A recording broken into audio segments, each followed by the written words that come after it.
bem-vindo ao programa Hora do Estudo Bíblico, com o doutor e professor Lehmann Strauss.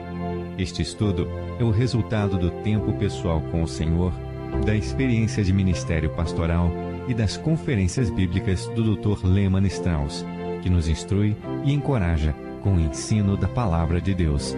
Agora com você, Hora do Estudo Bíblico, na apresentação de Aurélio Campos. Saudações, amigos, muito obrigado por ouvir o programa Hora de Estudo Bíblico. Por favor, abra sua Bíblia na carta aos Romanos. Acabamos de começar este estudo, tivemos a nossa primeira lição e agora vamos continuar com este maravilhoso livro de 16 capítulos. Antes de começarmos o nosso estudo, vamos orar.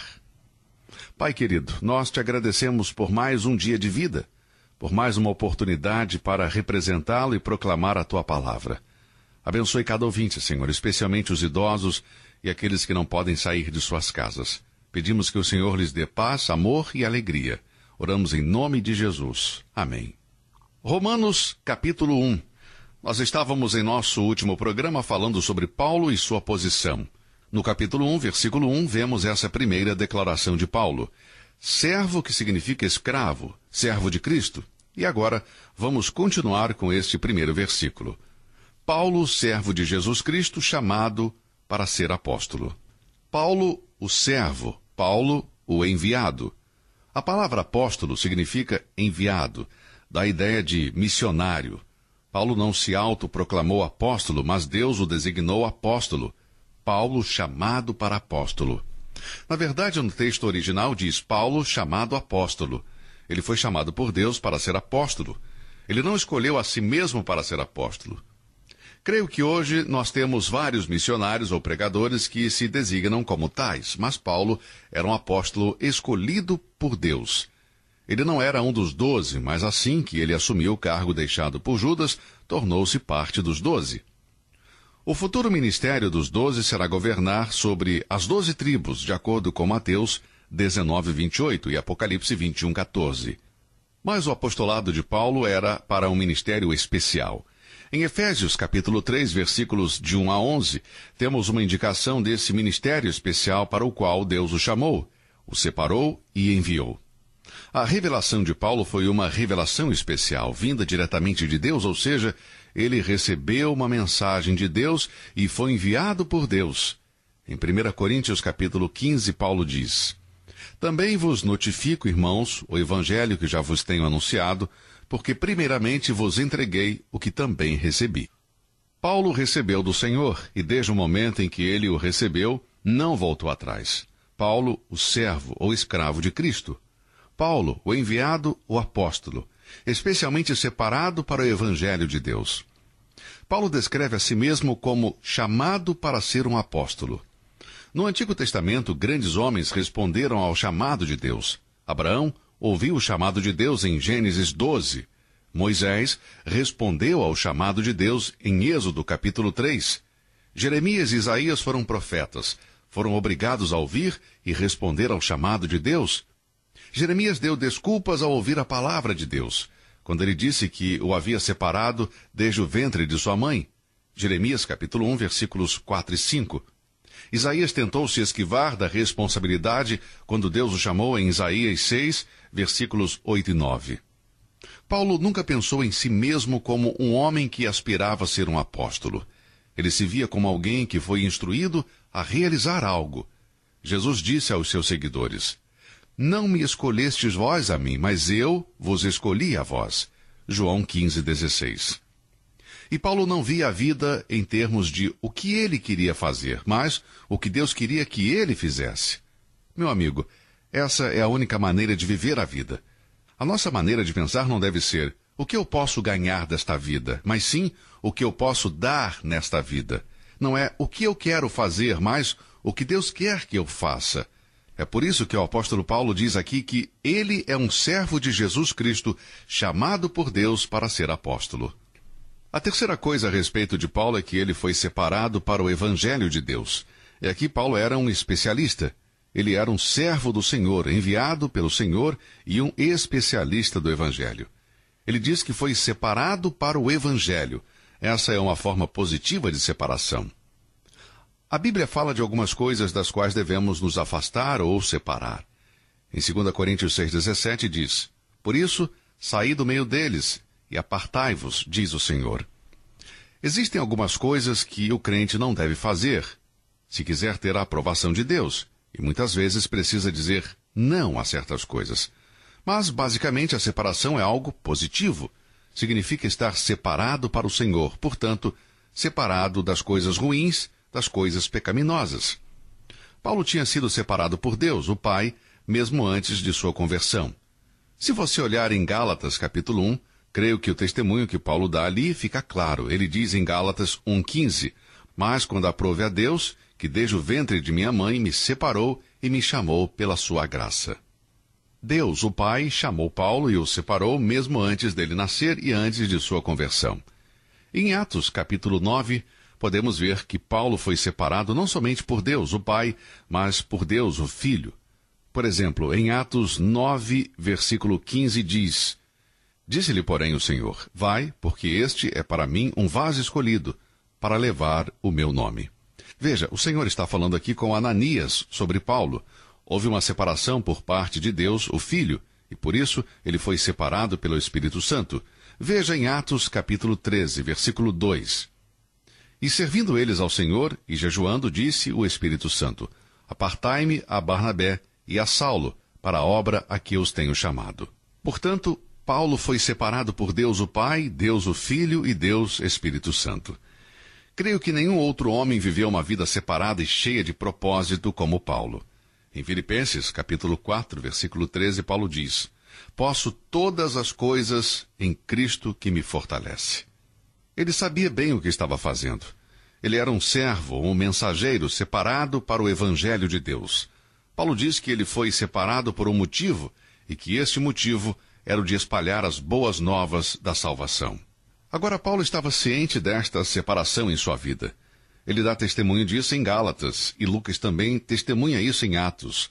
Nesta separação, Paulo sabia muito bem que ele havia recebido duas coisas. No versículo 5 diz quais são essas duas coisas. Primeiro, ele recebeu a graça. Você viu isso no versículo 5? Vamos ler.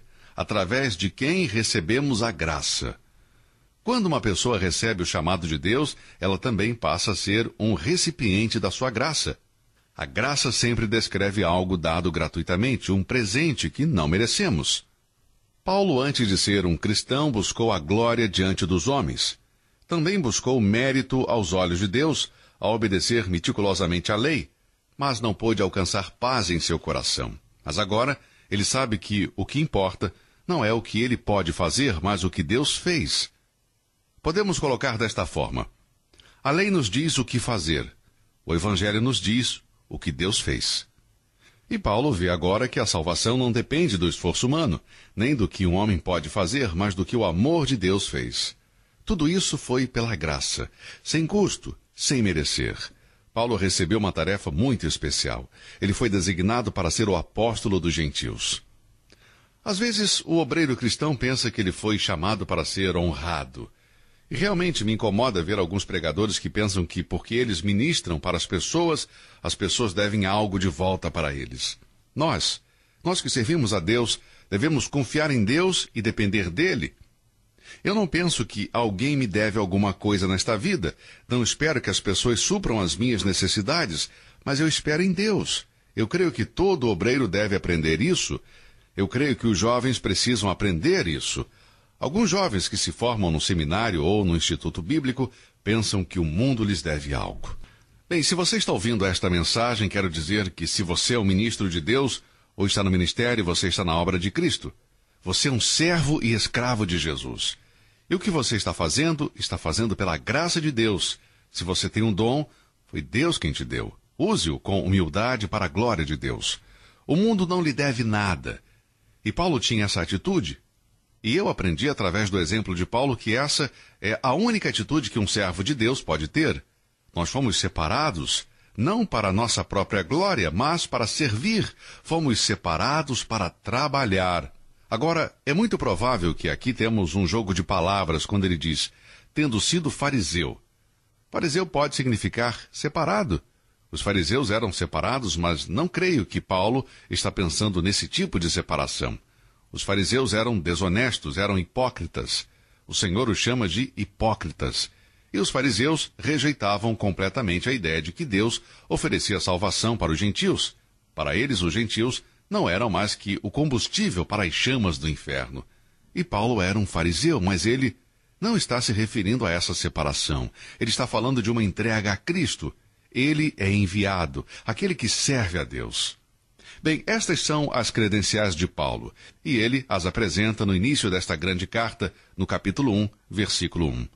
Paulo, servo de Jesus Cristo, chamado para apóstolo, separado para o Evangelho de Deus. Querido amigo, em certo sentido, todo crente tem a mesma posição de Paulo. Afinal, todos nós somos servos, todos somos escravos. Somos escravos de alguém ou de algo. Quando chegarmos no capítulo 6 de Romanos, vamos aprender mais sobre isso. Mas deixe-me dar alguns versículos a este respeito. Em Romanos 6, versículos 16 a 18, Paulo diz: Não sabeis vós que a quem vos apresentardes por servos para lhe obedecer, sois servos daquele a quem obedeceis, ou do pecado para a morte, ou da obediência para a justiça? Mas graças a Deus, que tendo sido servos do pecado, obedecestes de coração à forma de doutrina a que fostes entregues, e libertados do pecado, fostes feitos servos da justiça. Veja, ou servimos ao pecado, ou servimos a Deus. Ou estamos servindo à nossa carne, ou ao nosso Salvador. Nós somos servos de alguém ou de alguma coisa. Em certo sentido, todos os verdadeiros crentes estão na mesma posição de Paulo. Todos nós somos servos, somos escravos. Você está servindo a alguém ou a algo. Nós também somos enviados para dar testemunho de Jesus Cristo. Nós somos apóstolos no sentido em que Paulo era apóstolo. Eu não creio que o Novo Testamento ensina a sucessão apostólica, mas em um sentido espiritual podemos aplicar a lição. Todos somos enviados a dar testemunho do Senhor Jesus. E neste sentido, todos os crentes são apóstolos. Somos enviados, somos embaixadores. 2 Coríntios 5:20 diz: de sorte que somos embaixadores da parte de Cristo. E todos nós devemos ser especiais, designados para o trabalho do Evangelho, para espalhá-lo por toda a terra. Este deve ser o desejo de todo filho de Deus. Paulo se apresenta desta maneira nesta grande epístola. E, amados, eu creio que essa deve ser a atitude do coração de todo crente. Portanto, nesta saudação do capítulo 1, versículo 1, temos a apresentação de Paulo. E que grande começo! Paulo escreveu esta carta, mas lembre-se que foi sob a orientação e inspiração do Espírito Santo. Portanto, ele não está aqui se vangloriando, ele está simplesmente dando um testemunho do seu chamado ao ministério. Bem, terminamos o versículo 1. Paulo, servo de Jesus Cristo, chamado para apóstolo, separado para o Evangelho de Deus. Paulo, o servo, separado, enviado, especialista. Agora Paulo começa a falar sobre o seu Salvador. Paulo e seu Salvador, versículos 2 a 6. Há uma pergunta muito importante que o Senhor fez em Mateus, capítulo 22, versículos 41 e 42. A pergunta é: que pensais vós do Cristo? Creio que essa é a pergunta mais importante da nossa vida. O próprio Senhor fez esta pergunta. O que alguém pensa de Paulo não importa. O destino de sua alma não é determinado pelo que você pensa de mim. Se você vai para o céu ou para o inferno não depende do que você pensa de Martinho Lutero.